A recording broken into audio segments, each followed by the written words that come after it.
একটি মুখোশ পরা লোক একটি কলেজের মধ্যে ঢুকে যায়। সেই কলেজে নাটকীয় প্রোগ্রাম থাকার কারণে একটি ছেলে এবং মেয়ে সেই নাটকের অভ্যাস করছিল। সেই মুখোশ পরা লোক গিয়ে দেখতে পায় একটি মেয়ে একটি দড়িতে করে ঝুলছিল এবং সে সেই নাটকের অভ্যাস করছিল। সেই মুখোশ পরা লোকটি একটি চাকু হাতে নিয়ে তাকে মারতে যায় এবং সেই মেয়েটি কিছুই করতে পারছিল না, সে শুধু চিৎকার করছিল।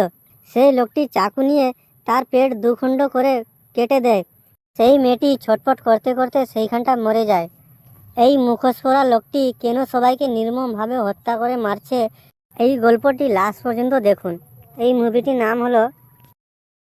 গল্পের শুরুতে টেটেম এবং তার মা সেভেন্সকে দেখতে পায়। সেভেন্সের কাছে একটি ভিডিও কল আসে। সেই ভিডিও কলে একটি লোক তার মেয়েকে মারার ধমক দিতে থাকে। এই কথা শুনে মিসেস সেভেন ছুটে যায় টেটেমের কলেজে। সে তার কলেজে গিয়ে দেখতে পায় একটি মেয়ের লাশ ঝুলছে এবং তার পেট থেকে রক্ত ঝরঝর করে পড়ছে। তার সাইডে দাঁড়িয়ে রয়েছে সেই মুখোশ পরা লোকটি। তখনই সেভেন্স গিয়ে একটি গুলি চালায়, কিন্তু সে গুলিটি তাকে না লেগে সে লোকটি পালিয়ে যায়। তখনই মিসেস সেভেন তার মেয়েকে জোরে জোরে ডাকতে থাকে। তার মেয়ে টেটম একটি রুম থেকে বেরিয়ে এলো। তার মেয়েকে দেখতে পেয়ে সেভেন্স কিছুটা শান্ত হয়ে গেল। তখনই সেখানটা পুলিশ এসে সবাইকে জিজ্ঞাসা করতে থাকে এবং চারদিকে ছানবিন করতে থাকে। এবং এদিকে মিসেস সেভেন তার মেয়েকে নিয়ে বাড়িতে এসে সেখান থেকে পালিয়ে যাওয়ার সিদ্ধান্ত নিল। মিসেস সেভেনের মনের মধ্যে একটা ভয় ঢুকে যায় এবং তার মেয়েকে নিয়ে এখান থেকে পালিয়ে যাওয়ার জন্য রেডি হচ্ছিল। তখনই তাদের বাড়িতে থাকা লাইটসগুলি নিজে থেকে এক এক করে বন্ধ হয়ে যাচ্ছিল। এগুলি দেখে মিসেস সেভেন এবং টেটেমের বাবা দুজন কিছুটা সন্দেহ করে ছুটে যায় টেটেমের রুমে এবং তারা গিয়ে দেখতে পায় টেটেমের গলার মধ্যে একটা ছুরি রেখে সেই মুখোশ পরা লোকটি বাইরে বেরিয়ে আসে এবং তাদের হাতে থাকা বন্দুকটি নিচে ফেলে দিতে বলে, না হলে টেটেমের গলা কেটে দিবে। টেটেমের বাবা বন্দুকটি নিচে ফেলে দিয়ে নিচে বসে যায় এবং টেটেমকে নিচে বসে যাওয়ার ইঙ্গিত দেয় চোখের মাধ্যমে। টেটেম যখনই নিচে বসে যায় তখন তার বাবা সেই মুখোশ পরা লোকটিকে পিছনে ধাক্কা মেরে ফেলে দেয় এবং তার দুজনের মধ্যে মারামারি হতে থাকে এবং টেটেম এবং তার মাকে পালিয়ে যাওয়ার কথা বলতে থাকে। তখনই সেই মুখোশ পরা লোকটি তার বাবাকে সিঁড়ি থেকে নিচে ফেলে দেয় এবং তার বাবা সেইখানটা অজ্ঞান হয়ে যায়। মুখোশ পরা লোকটি টেটেম এবং তার মার পিছনে ছুটে গিয়ে তাদেরকে ধরার চেষ্টা করতে থাকে, কিন্তু তার মা একটা লোহার দরজার পিছনে গিয়ে লুকিয়ে পড়ে। সেই মুখোশ পরা লোকটি সেই দরজা ভেঙে ভিতরে ঢোকার চেষ্টা করছিল, কিন্তু সে পারছিল না। টেটেম এবং তার মা একটা গুপ্ত রাস্তা দিয়ে যাচ্ছিল। তখনই সেই লোকটি বুঝতে পেরে যায় এবং সেই দেওয়ালের মধ্যে চাকু নিয়ে মারতে থাকে, কিন্তু টেটেম এবং তার মা সে রাস্তা দিয়ে বাইরে বেরিয়ে যায় আর এদিকে সেই মুখোশ পরা লোকটি এদিক ওদিক খুঁজতে থাকে। তখনই টেটেমের বাবা উঠে এসে সেই মুখোশ পরা লোকটিকে ধাক্কা মেরে বাইরে ফেলে দেয়। সেই মুখোশ পরা লোকটি পালিয়ে যাওয়ার চেষ্টা করছিল। তখনই একটা গাড়ি এসে তাকে ধাক্কা মেরে দেয় এবং সেইখানটা সেই মুখোশ পরা লোকটির মৃত্যু হয়। সেই গাড়িটি নিয়ে আসছিল একটি রিপোর্টার ছেলে এবং মেয়ে। সেই মুখোশ পরা লোকটির মৃত্যু হয়ে গেছে দেখে টেটেম এবং তার মা সেভেন্স মনে মনে ভাবতে থাকে, হয়তো তার পরিবারের মধ্যে আর কেউ ক্ষতি করবে না। কিন্তু তখনই তার মোবাইলে একটা ভিডিও কল আসে এবং সেই ভিডিও কলে সেই লোকটি আবার তাকে ধমক দিতে থাকে এবং তার পরিবারের সবাইকে খুন করে দেওয়ার কথা বলতে থাকে। মিসেস সেভেন ভাবতে থাকে সেই লোকটি আগেও টেটেমকে মারার ধমক দিচ্ছিল। এগুলি ভেবে সেই লোকের ব্যাপারে চারদিকে খোঁজ করতে বেরিয়ে যায়। আর এদিকে টেটেম তার বাড়িতে বসে সেই রিপোর্টার ছেলে এবং মেয়ের সঙ্গে আলোচনা করতে থাকে খুনিকে কিভাবে ধরতে হয় এবং সেই ছেলে মেয়ে টেটেমকে বোঝানোর চেষ্টা করছিল খুনিকে কিভাবে ধরতে হয়। তখনই সেই ছেলে মেয়ে টেটেমকে নিয়ে তাদের বন্ধুর বাড়ি ছানবিন করার জন্য চলে যায়। এদিকে টেটেমের বাবা বাড়িতে গিয়ে টেটেমকে এদিক ওদিক খুঁজতে থাকে। তখনই সেই মুখোশ পরা লোকটি একটা পেপারের পিছন থেকে টেটেমের বাবাকে ধরে ফেলে এবং সেই পেপারে জড়িয়ে একটা চাকু নিয়ে সেইখানটা তাকে খুন করে ফেলে দিয়ে আসে। সেই পেপারে জড়িয়ে থাকার কারণে কিছুই করতে পারে না, সেইখানটা পড়ে থাকে। টেটেমের বয়ফ্রেন্ডের সঙ্গে সেই দুটি ছেলে মেয়ে জিজ্ঞাসা করতে থাকে সেই মুখোশ পরা লোকটি কে, কিন্তু তার বয়ফ্রেন্ড কিছুই বলতে পারে না। তখনই টেটেম বুঝতে পারে তার মা টিভিতে লাইভ এসেছে। তার মা বলছিল, আমার পরিবারকে কেন খুন করতে চাও, আমার সঙ্গে ফোন করে কথা বলো। তখনই টেটেম তার বয়ফ্রেন্ডকে নিয়ে তার মার কাছে যাওয়ার সিদ্ধান্ত নিল। টেটেম গিয়ে তার বয়ফ্রেন্ডের গাড়িতে বসে তার ল্যাপটপ দেখছিল। তখনই সে একটা ভিডিও দেখতে পায়। সেই ভিডিওটি হুবহু সেই লোকের মতো, যে লোকটি তার মাকে ভিডিও কল করে ধমক দিতে থাকে।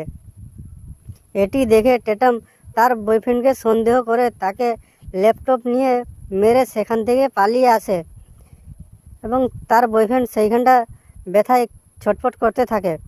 আর এদিকে মিসেস সেভেনের কাছে সেই লোকটি আবার ভিডিও কল করে টেটেমকে মারার ধমক দেয়।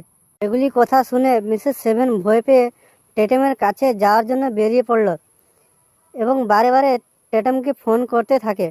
টেটেম যে বন্ধুর বাড়িতে বসে সেই খুনির ব্যাপারে আলোচনা করছিল, সেইখানটা সেই মুখোশ পরা লোকটি চলে আসে।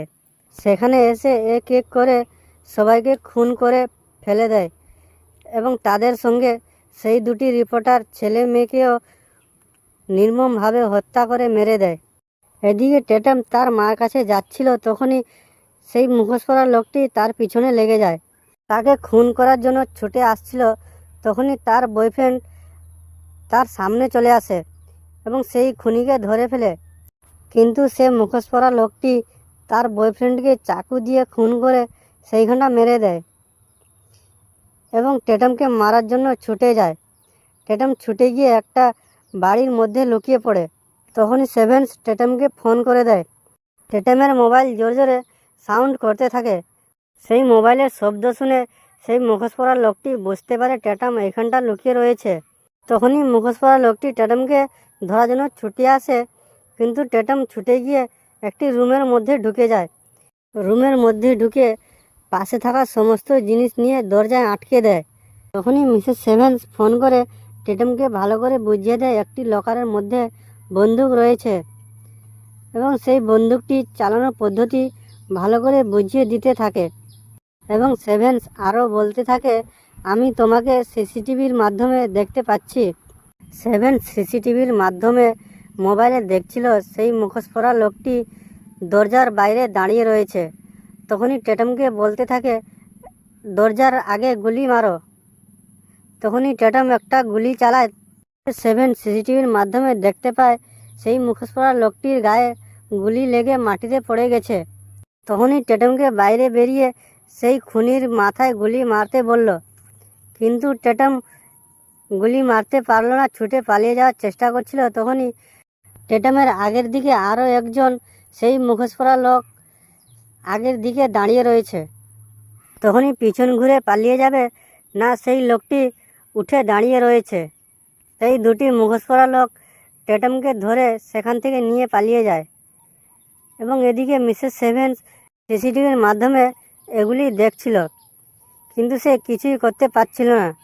কিছুক্ষণ পরে মিসেস সেভেনের মোবাইলে ভিডিও কল করে সেই লোকটি একটা লোকেশনে আসতে বলে এবং কাউকে না নিয়ে যাওয়ার কথা বলে। মিসেস সেভেন্স লোকেশন অনুযায়ী গিয়ে দেখে তার নিজের বাড়িতে পৌঁছে যায়।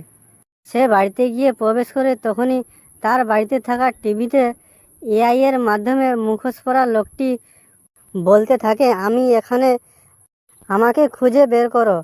তখনই মিসেস সেভেন্স একটা পর্দা তুলে দেখে তার মেয়ে দাঁড়িয়ে রয়েছে এবং একটা বন্দুক হাতে সেই মুখোশ পরা লোকটি দাঁড়িয়ে রয়েছে এবং আরও একটি মুখোশ পরা লোক টেটেমের বাবাকে পেপারে রেখে টানতে টানতে করে টেটেমের পায়ের কাছে ফেলে দেয় এবং তারা নিজের নিজের মুখোশ খুলে দেয়। তখনই টেটেমের মা সেভেন্স বুঝতে পারে সেই খুনির মধ্যে একটি মেয়ে এবং একটি ছেলে। সেই মেয়েটিকে দেখে সেভেন্স বুঝতে পারে তার বাড়ির পাশেই সেই মেয়ের বাড়ি এবং সেই দুজন সেভেন্সের ভালো বন্ধু ছিল। টেটামের বাবা মাটিতে পড়েছিল, সে নিজের কোমর থেকে চাকু বের করে টেটামের পায়ের দড়ি খুলে দেয়। সেই মাস্ক পরা মেয়েটি টেটামকে মারার ধমক দিচ্ছিল, তখনই টেটাম ধাক্কা মেরে সেই মেয়েটিকে দূরে ফেলে দেয় এবং সেভেন্স বন্দুক তুলে সেই লোকটিকে মেরে দেয় এবং সে মাস্ক পরা মেয়েটি ছুটে পালিয়ে যায়। সেভেন্স টেটামকে ভালো করে বুঝিয়ে তার বাবার কাছে থাকতে বলে এবং সেভেন্স নিজে সেই মেয়েটিকে মারার জন্য বন্দুক নিয়ে চলে যায়। তখনই সেভেন্স এদিক ওদিক খুঁজতে থাকে, তখন সেই মাস্ক পরা মেয়েটি তাকে মারতে আসে এবং তার দুজনের মধ্যে মারামারি হতে থাকে। তখনই এক পর্যায়ে সেই মেয়েটি চাকু নিয়ে সেভেন্সকে মারতে যায়, কিন্তু তখনই টেটাম একটা বন্দুক নিয়ে সেই মেয়ের মাথায় গুলি করে মেরে দেয় এবং এইখানটা এই গল্পের শেষ হয়।